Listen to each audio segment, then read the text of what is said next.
Hi there, welcome to another video from me. I'm Mike from Lanzarote Information, and this week's Lanzarote Information video for you is entitled 10 Myths About Life in Lanzarote. Now, there's a lot of rubbish I hear people talking online about life in Lanzarote, and I just picked 10 of the most common myths I hear that are espoused online and just dispel them for you. So here we go with 10 myths about life in Lanzarote. And the first of those is that it's always sunny and hot. So myth number one is that it's always sunny and hot. It isn't always sunny and hot. We do occasionally get rain here. We do occasionally get cool spells. We get kalimas where it's very hot, but it's actually not very pleasant because there's lots of dust in the air. But the key thing is we have the best weather in the world. So all of these things that can happen are very few and far between, and they tend to last for a very short time when they do. So yeah, probably 95% of the time I'm looking out of the window now and the sun is shining, the sky is blue. It's lovely at 95% of the time, but it isn't always fantastic. And you could be unlucky and have a week's holiday here where the weather isn't great for the whole week, but it's pretty rare. Myth number two is that nobody works very hard in Lanzarote. There's a common myth about Spain in general that some people from Northern European countries seem to be of the opinion that Spanish workers don't particularly work hard. Well, they do work hard. And I know a lot of successful business people on this island, and every single one of them works extremely hard. It's a complete myth that people who operate businesses in Lanzarote or work in jobs spend their time sitting on the beach, tapping the keys of their laptop from time to time. That just doesn't happen. Everyone I know works hard. We work extremely hard. We have a travel agency business, and we're often up at 6 a.m. and still working until the evenings when people need holidays booked for them. And while we're talking about our travel agency, do you book your holidays to Lanzarote or anywhere else in the world with EasyJet holidays, with Jet2 holidays, with TUI? If so, give us a shout next time, because we are agents for those companies and lots of others, and we can book your holiday with them less expensively than you can book it yourself. So, if you found your perfect holiday on, for example, the jet2holidays.com website, get in touch with me or with Julie, and we'll provide you with the same holiday with Jet2 holidays at a lower price than you can book it online. So get in touch with us today. You know how to get in touch via the contact forms on our website, but you can also call our free phone number, which is 0800 810 8404 anytime you want. Let's get back to the myths about living in Lanzarote. And I'm just going to check 1, 2, 3. Myth number 3 is that you don't need to speak Spanish to live here or to work here.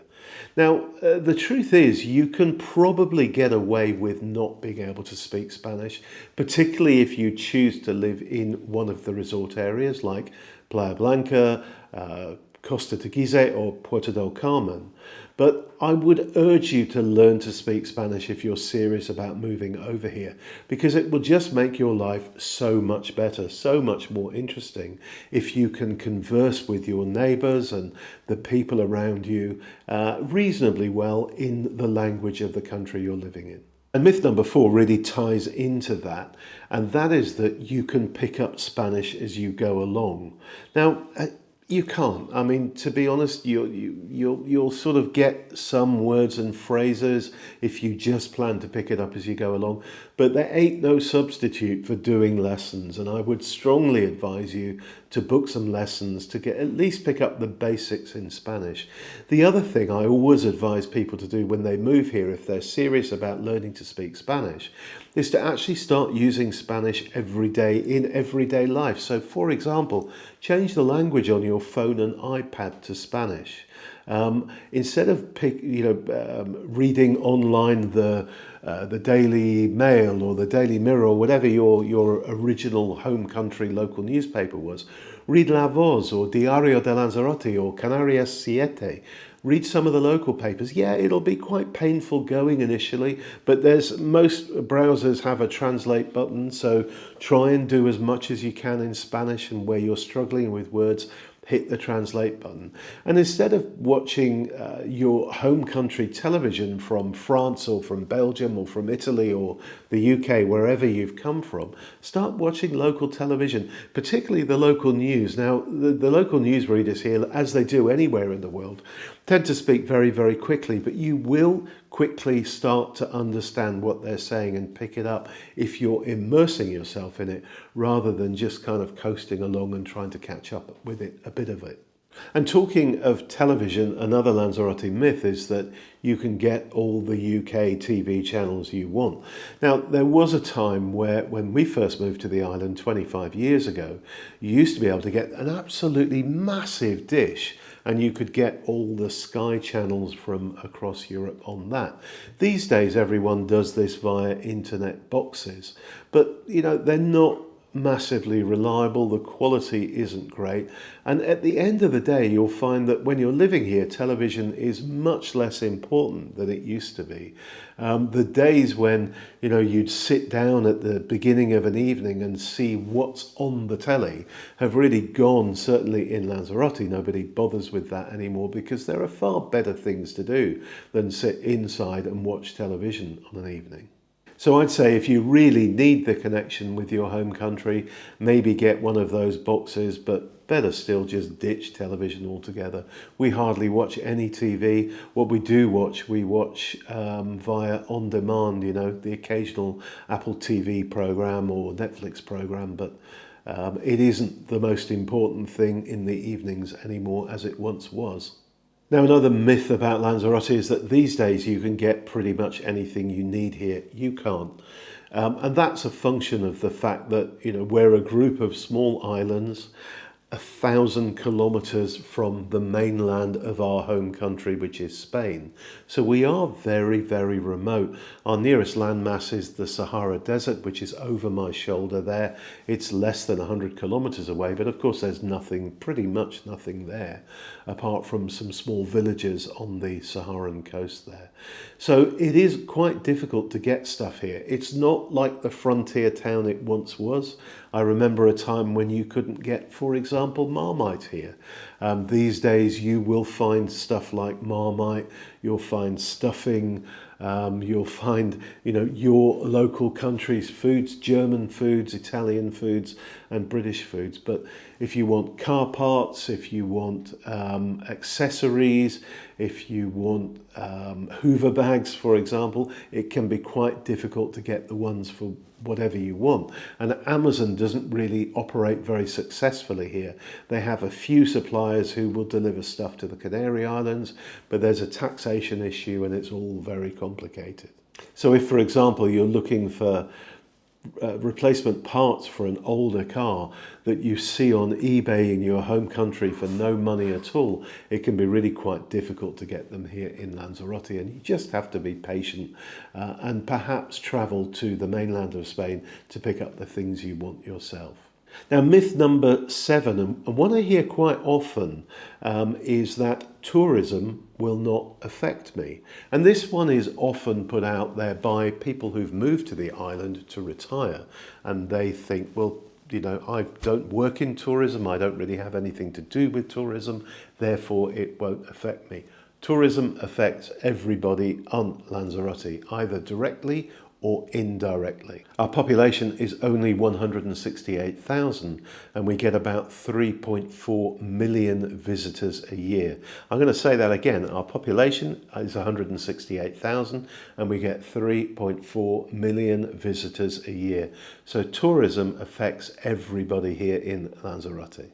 And we all share a responsibility to both protect the island from the tourists, but also to promote the island to the tourists, because it's such an important part of the island's GDP. And there's an interesting side myth that spins out of this, and it's generally about Spain as a whole. And I see it quite commonly espoused in Northern European press, where they suggest that the Spanish economy is a bit of a lame duck economy. It isn't. It's one of the most successful economies in Europe these days. Spain is actually the EU's fourth largest economy. Tourism affects everything within Spain, but only represents about 15% of Spain's GDP. Spain is the 12th largest exporter in the world, currently runs with a trade surplus, and is outperforming all of the rest of the Eurozone economies. Spain's the largest producer of olive oil. It's also the second largest car maker in Europe, behind only Germany. So the Spanish economy is doing very well, thank you very much. And I don't know why some newspapers promote Spain's economy as not being successful. Maybe it's because we have a socialist government and they don't like that. But at the moment, everything is going very well for Spain. Okay, the next myth is that everyone in Spain drinks sangria. They don't. I've never actually seen a Canarian person order sangria. They're much more likely to order a small beer, a caña, or a glass of wine. It doesn't mean you shouldn't drink it though, but it is very much considered a tourist drink here. And while we're talking about booze, I think you'll find that if and when you eventually move to Spain, if that's why you're watching this video, your drinking habits will change. You'll find that you'll drink more often, but you'll drink less, if that makes sense. And the Spanish way, the Canarian way, is to probably have a glass of wine or a beer with pretty much every single meal that you have. But they never go on the lash. You'll very rarely see Canarian people drinking to excess. So, whereas in some countries you don't drink all week and then you go out on a Friday night and get absolutely hammered, here in Spain you're more likely to have a couple of glasses of wine every night, but never have more than that.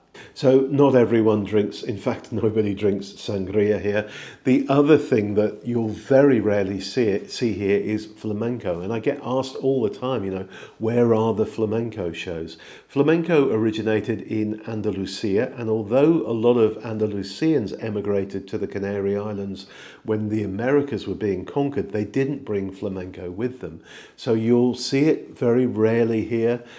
We have seen a couple of events at Cueva de los Verdes and also in some of the hotels on the island, but it really isn't that common. You're far better off going to Sevilla to enjoy flamenco in the region in which it originated than you are to look for it here in the Canary Islands. And here's a bonus tip. This isn't a myth, but it's a bonus tip for you. When you come to Lanzarote, don't go and watch Carnival.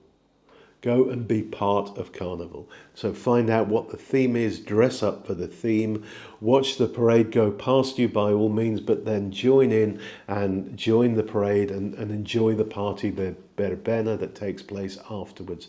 So that's your locals bonus tip. Carnival isn't for watching, it's for being a part of. So there you go. I hope you've enjoyed us busting a few myths for you. As I mentioned earlier in the video, do give us a try for your next Lanzarote holiday or holiday anywhere. If you book it with any of the major tour operators, we'll save you some money on your next holiday. Thanks so much for watching. If you enjoyed this video, give us a like. If you've got any questions or comments, leave them in a comment below. I read every single one of them and I will certainly answer your questions. Thanks for watching. Bye for now, everyone. Bye.